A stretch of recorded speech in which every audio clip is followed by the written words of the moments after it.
my YouTube family mayam boy channel se taram nokchari ngasi so no video puduna lakjare mamang gi video ta ina Heikru gi candy semjara ken haibado ai ngasi semjara age adugi video oidoine ado mayam video se loi foyang minase Heikru se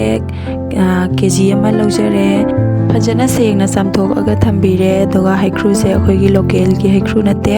achauba bazar da phangba Heikru do oidoine Heikru singse phutnabagi damakta kon sida loina hapchanjarage mayam naigi channel asibu nusibiduna subscribe tawsanbiramo aikoina isingse happa matamna khara yamna hapse Heikru se thumna hapi se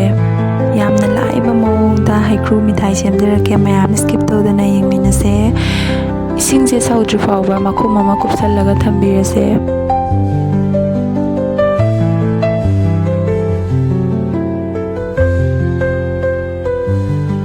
Heikru se minute ahum muk sohalaba matungda Heikru se lokhatlaga yengbirase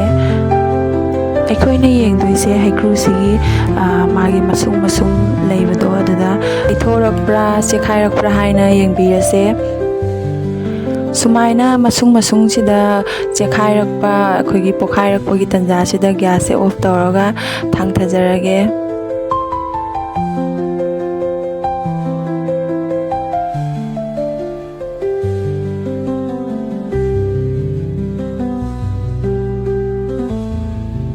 Heikru se khoine machum tabe ama pol amada satlawna lokthok pe horase bako natragadi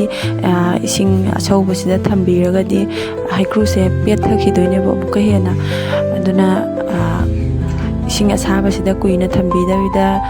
gas se off tawba lokhat pirase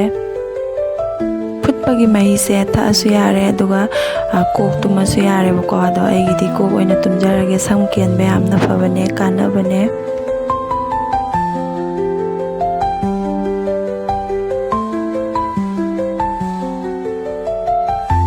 Heikru singse loimak lokhatjare aduga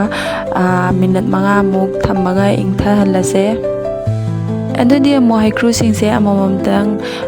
setok pirase mamairumdagi hana setpa hobise bako natragadi yadabane aduga makuse sumaina masung magi masung leijabaduda setlaga lokthok pirase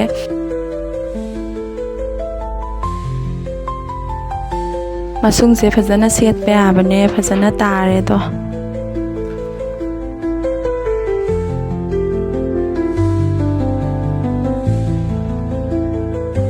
maku se khok traga su kai su kai de tubu masana naba fazana ba khok sabani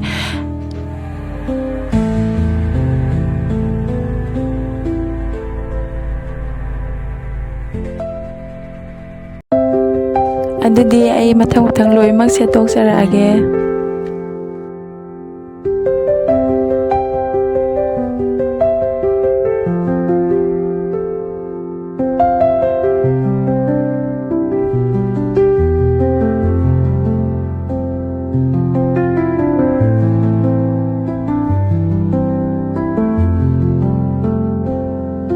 Heikru singje loinamak se tok pa loijare aduga sida leijare masaksu yam phajare mathangda amuk sugar ball ama laujare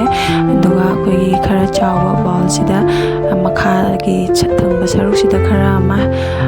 haijan birage aduga mathak sidana Heikru singse loimak hapsanjarage aduga amuk so Heikru sigi mathakta sugar se amuka hapirase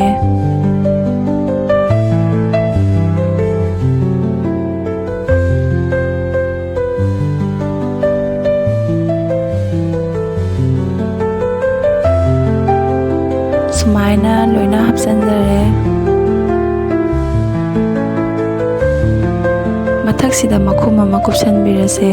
aigidi cherang oina fazana chena kupsanjarage aduga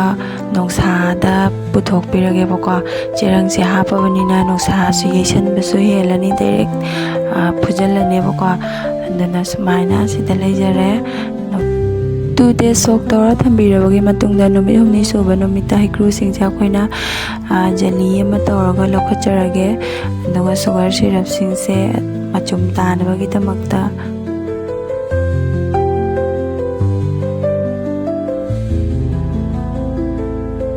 ꯃꯍꯤꯁꯤꯅ juice ꯑꯣꯏꯅ ꯁꯦꯝꯃꯒ ꯊꯛꯆꯔꯒꯦ, ꯌꯥꯝ ꯍꯥꯎꯕꯅꯦ꯫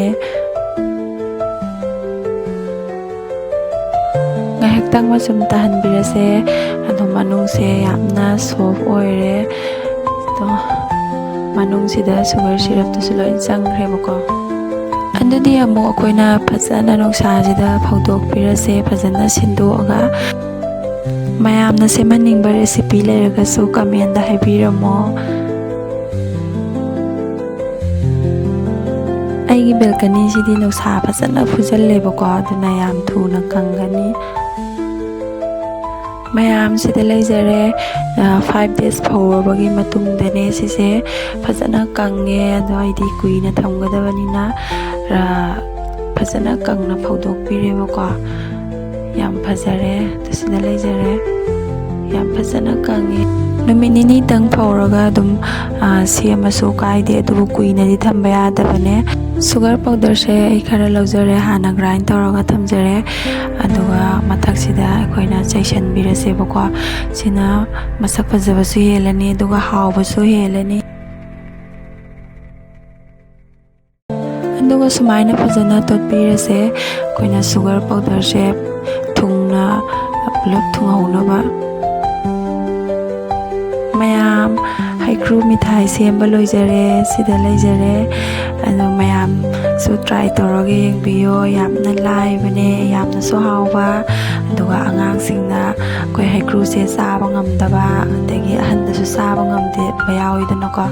ꯑꯗꯣ ꯁꯤ ꯑꯣꯏꯗꯤ ꯑꯗꯨꯝ ꯈꯨꯄꯥꯝ ꯂꯧꯔꯒ ꯑꯗꯨꯝ ꯍꯣꯜꯂ ꯆꯥꯈ꯭ꯔꯗꯕꯅꯦ꯫ ꯑꯗꯣ ꯃꯌꯥꯝꯁꯨ ꯑꯃꯨꯛꯇꯪ ꯇ꯭ꯔꯥꯏ ꯇꯧꯕꯤꯌꯣ꯫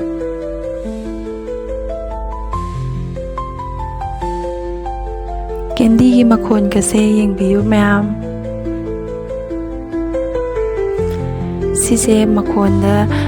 ꯀꯟꯖꯔꯒꯁꯨ ꯃꯅꯨꯡꯗꯗꯤ ꯁꯣꯐ ꯑꯣꯏꯔꯒ ꯌꯥꯝꯅ ꯊꯣꯠ ꯊꯣꯠ ꯂꯥꯎꯔꯒ ꯌꯥꯝ ꯍꯥꯎꯋꯦꯕꯀꯣ꯫ ꯑꯩꯒꯤ ꯚꯤꯗꯤꯑꯣꯁꯤꯕꯨ ꯌꯦꯡꯕꯤꯔꯤꯕ ꯃꯌꯥꯝ ꯄꯨꯝꯅꯃꯛꯄꯨ ꯂꯣꯏꯕꯐꯥꯎ ꯌꯦꯡꯕꯤꯕꯒꯤꯗꯃꯛꯇ ꯍꯥꯏꯅꯤꯡꯉꯥꯏ ꯂꯩꯇꯅ ꯊꯥꯒꯠꯆꯔꯤ꯫ ꯉꯁꯤꯒꯤꯗꯤ ꯑꯩ ꯃꯇꯥꯡ ꯁ꯭ꯋꯥꯏꯗ ꯂꯣꯏꯁꯤꯟꯖꯔꯒꯦ꯫ ꯕꯥꯏ꯫